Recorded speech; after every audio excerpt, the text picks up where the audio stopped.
अस्सलाम वालेकुम, this is हुमैना Basit from ocean of knowledge. तो आज हम कर रहे हैं मैथ 10 का यूनिट नंबर 2।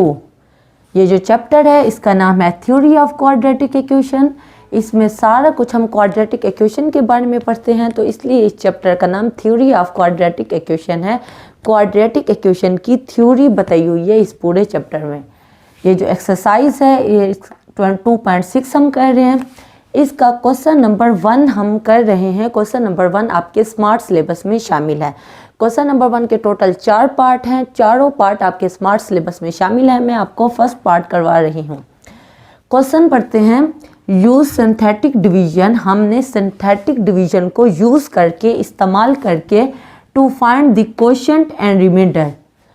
क्वोशंट और रिमाइंडर क्या होता है, मैं आपको सिंपल सी मिसाल देती हूँ समझाने के लिए कि क्वोशंट और रिमाइंडर क्या होता है। जब हम मिसाल के तौर पे 10 को 2 पे डिवाइड करते हैं तो 2 हम या 3 कह लें, हाँ 3 को 10 को जब 3 पे डिवाइड करते हैं तो 3 ज़ार क्या आ जाता है, 9 आ जाता है।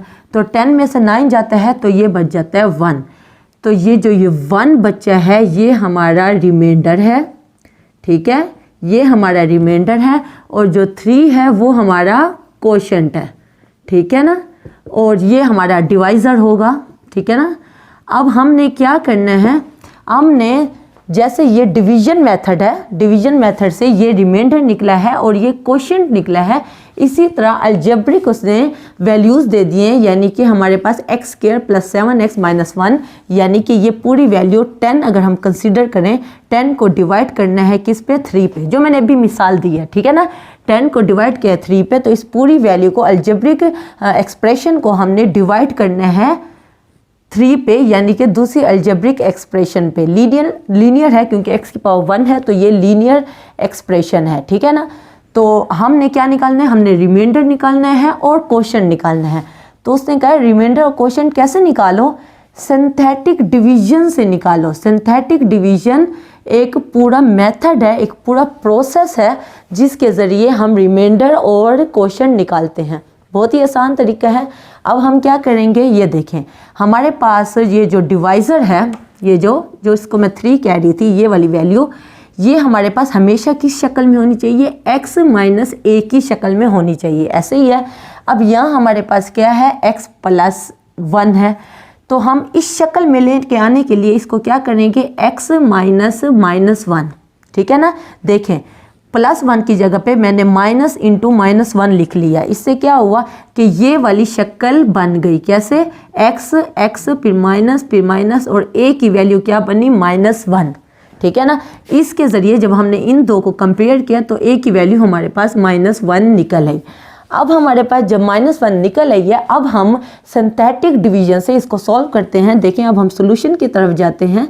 ये सारा काम मैंने आपका कॉन्सेप्ट क्लियर करने के लिए किया है कि रिमाइंडर क्या होता है, क्वोशंट क्या होता है, डिवाइज़र क्या होता है। हम x प्लस 1 है, इसको x माइनस a की शक्ल में बनाने के लिए इस तरह लिखा है और a की हमारे पास वैल्यू आ गई है, ठीक है ना। ये सारा मैंने आपको कॉन्सेप्ट दिया।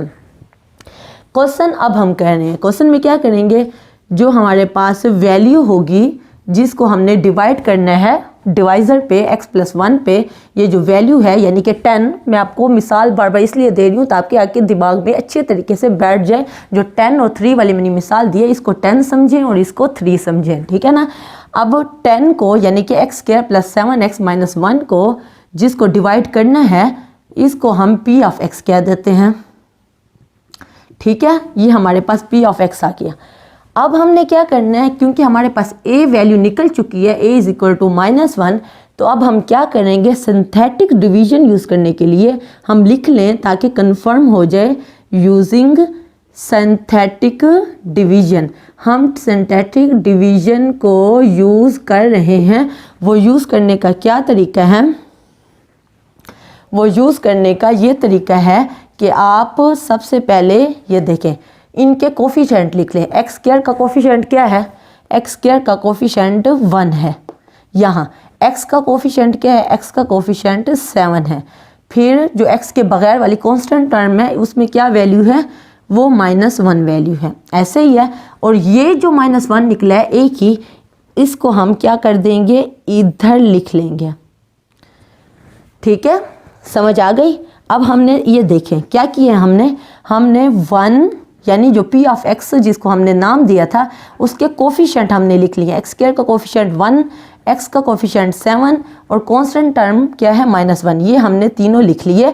और जो a की वैल्यू थी जो हमने यहाँ से निकाली x + 1 x - a की शक्ल में लेके आए और a की वैल्यू निकल आई -1, वो हमने निकाली, उसको हमने इधर लिख लिया। ठीक है, अब हमने करना क्या है, जो पहली वैल्यू है ना, सिंथेटिक डिवीजन का एक पूरा मेथड है जिसको हम आगे पीछे नहीं कर सकते, जैसे मेथड है वैसे का वैसे करेंगे। क्या करना होता है, जो पहला कोफिशिएंट होता है यानी कि 1, कोई भी कोफिशिएंट हो, यहाँ 1 है, कोई भी कोफिशिएंट जो पहला होता है उसको हमने एज इट इज़ लिख लेना होता है।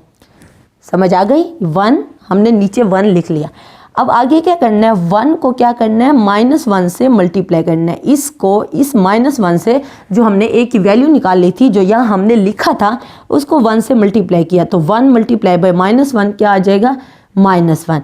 तो 7 में से 1 गया यानी 7 - 1 क्या आ गया 6। ठीक है ना। अब ये जो यहाँ वैल्यू है ये इसको फिर -1 से मल्टीप्लाई करना है, 6 को फिर -1 से मल्टीप्लाई करना है। 6 को -1 से मल्टीप्लाई करेंगे तो क्या आ जाएगा -6। अब -1 और -6 कितना बनना, ये बनना -7 और ये जो आखिरी वैल्यू है उसको आप अलग कर लो। ठीक है, ये एक पूरा प्रोसेस है, ये पूरा एक मेथड है सिंथेटिक डिवीजन करने का। मैं फिर से एक दफ़ा बता देती हूँ क्या करना होता है। जो p(f(x) हमारे पास दिया हुआ होता है, इसके जो कोफिशिएंट होते हैं वो हमने एक दफ़ा लिख लेने होते हैं। ठीक है, एक दफ़ा लिखने के बाद जो हमने a की वैल्यू निकाली होती है यहाँ से x + 1 से इसके साथ कंपेयर करके जो a की वैल्यू निकालनी होती है उसको इधर साइड पे लिख लेना होता है। फिर क्या करते हैं, जो पहला कोफिशिएंट है उसको एज इट इज़ वैसे ही लिख लेते हैं 1। अब इसको इससे क्या करेंगे, आपस में मल्टीप्लाई, तो क्या आया -1। तो 7 - 1 क्या आ गया +6। फिर 6 को इसी -1 से क्या करना है, मल्टीप्लाई करना है। 6 को -1 से किया तो -6 -1 -6 क्या आया -7। तो ये जो आखिरी वैल्यू होती है, क्योंकि इसके आगे कोई क्वेश्चन नहीं है जिसको हम सॉल्व करें, तो ये -7 ये क्या है, ये हमारा रिमाइंडर है। ठीक है, ये क्या है, ये रिमाइंडर है। जैसे हमने यहाँ 1 निकाला था, ये हमारा रिमाइंडर था, रिमाइंडर बचा हुआ जो बच गया। यहाँ 10 में से 9 गया तो 1 जो है वो बच गया, वो आगे सॉल्व नहीं हो सकता। इसी तरह ये जो -7 है ये हमारा रिमाइंडर है, इससे आगे हल हो नहीं सकता। ठीक है ना। तो क्वोशंट क्या होगा, ये जो बाकी 2 हमारे पास वैल्यूज़ आई हैं ये हमारा क्वोशंट होगा। देखें, ये हमारे पास 6 है, यहाँ हमारे पास 1 है, तो 1x यानी कि x + 6 हमारा क्या होगा, वो क्वोशंट होगा। अब आप कहोगे 1 के साथ हमने x क्यों लिखा। देखें, हमारे पास 2 टर्म थी, हम 0 से स्टार्ट करें, यानी जहाँ x की वैल्यू 0 हो, x की वैल्यू 0 का मतलब क्या है, यानी कि 1। ऐसे ही है ना, x की वैल्यू 0 हो यानी कि वहाँ हमारे पास जो टर्म है वो 6 बनी। ऐसे ही यानी सबसे पहले x के बगैर वाली, फिर उससे आगे वाली x वाली, अगर उससे आगे वाली वैल्यू होती है तो x² वाली, अगर उससे आगे होती है तो क्या होती है x³ वाली। मतलब इस तरह ऐसे ही जाता।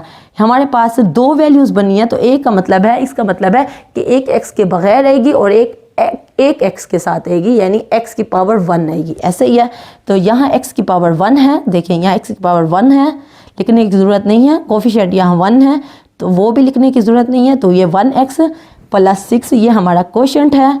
और हमारा रिमाइंडर क्या होता है, जो इधर बच जाता है, जो आखिरी वैल्यू आती है वो हमारा रिमाइंडर होता है। और ये हमारा रिमाइंडर हो गया। ठीक है, तो क्वेश्चन नंबर 1 का फर्स्ट पार्ट हो चुका है। अब हम चलते हैं नेक्स्ट पार्ट की तरफ।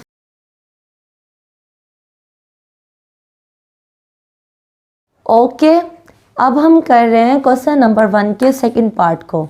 ये मैंने पहले ही लिख लिया है ताकि आपका टाइम ज़ाया ना हो। ये हमारे पास वैल्यूज़ लिखी हुई हैं, ये हमारे पास वैल्यू है और ये डिवाइज़र है जिसको इस पे क्या करना है, डिवाइड करना है। तो ये वैल्यू हमारी p(x) हो जाएगी। और यहाँ x + 3 को हम क्या करेंगे, x - a की शक्ल में लिखना है, x - a की शक्ल में। तो x + 3 को लिख दिया, x + 3 था तो माइनस इंटू -3 लिख दिया। Minus minus equal to plus ही बनता है, तो प्लस की जगह पे माइनस इंटू माइनस हम लिख सकते हैं। अब ये x - a की शक्ल में आ गया, तो a को इससे कंपेयर किया, इस टर्म को इस पूरी टर्म से कंपेयर किया, तो a की वैल्यू निकल ही वो -3। अब -3 सिंथेटिक डिवीजन को यूज़ कर रहे हैं, वो मेथड आपको मैं बता चुकी हूँ। देखें, यहाँ 4x³ है, तो सबसे पहला जो कोफिशिएंट बनेगा वो 4 बनेगा। उसके बाद देखें 4x क्यूब, x क्यूब के बाद क्या आना चाहिए, x स्क्वायर। तो x स्क्वायर हमारे पास मौजूद नहीं है, उसके बाद हमारे पास x है, तो इसका मतलब है x स्क्वायर की जगह पे हम क्या लिखेंगे, 0 लिखेंगे। इसलिए पहले हमने 4 लिखा है, यहाँ x स्क्वायर क्योंकि नहीं है तो उसकी जगह पे हमने 0 लिखा है।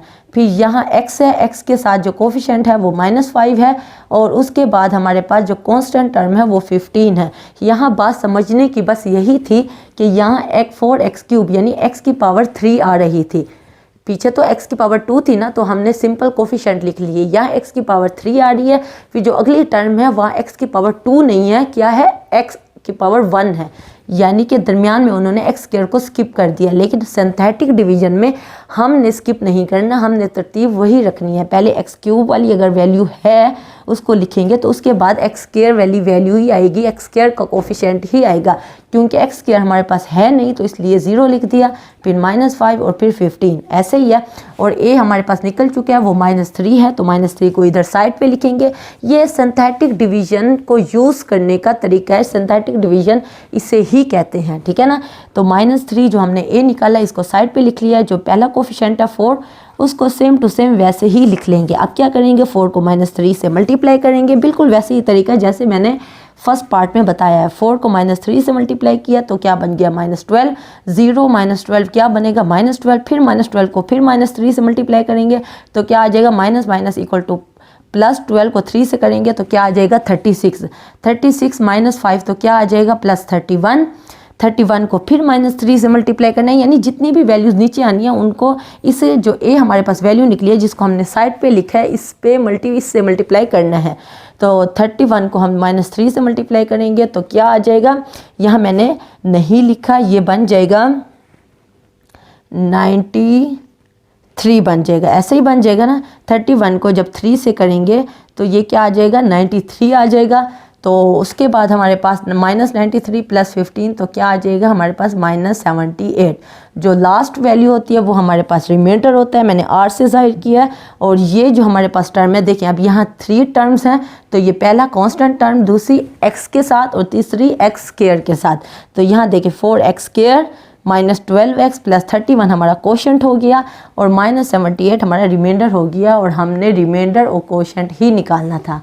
इसी तरह थर्ड पार्ट में भी हमारे पास ये वैल्यूज़ दी हुई हैं, इसके हमने कोफिशिएंट लिख लिए हैं 1 1 -3 और 2, 1 1 -3 और 2। और x - 2 को जब हम x - a से कंपेयर करेंगे तो a की वैल्यू क्या बनेगी, +2 बनेगी, क्योंकि माइनस तो पहले से मौजूद है। तो यहाँ 2 हमने लिख लिया, 1 को वैसे ही लिख देंगे, 1 को 2 से मल्टीप्लाई करेंगे, 2 1 और 2 क्या हो जाएगा, 3 3 को 2 से करेंगे मल्टीप्लाई तो क्या आ जाएगा, 6 6 - 3 क्या आ जाएगा, 3 3 को फिर 2 से करेंगे तो 6 6 और 2 क्या हो जाएगा, 8, और ये हमारा रिमाइंडर हो गया।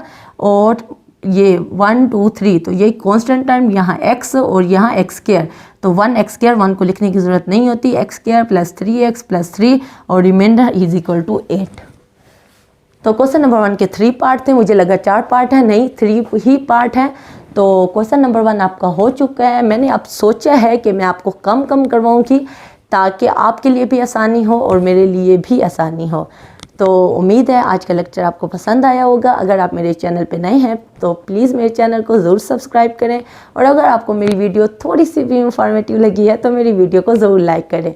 तो फिर मिलेंगे नए लेक्चर के साथ। अल्लाह हाफिज़।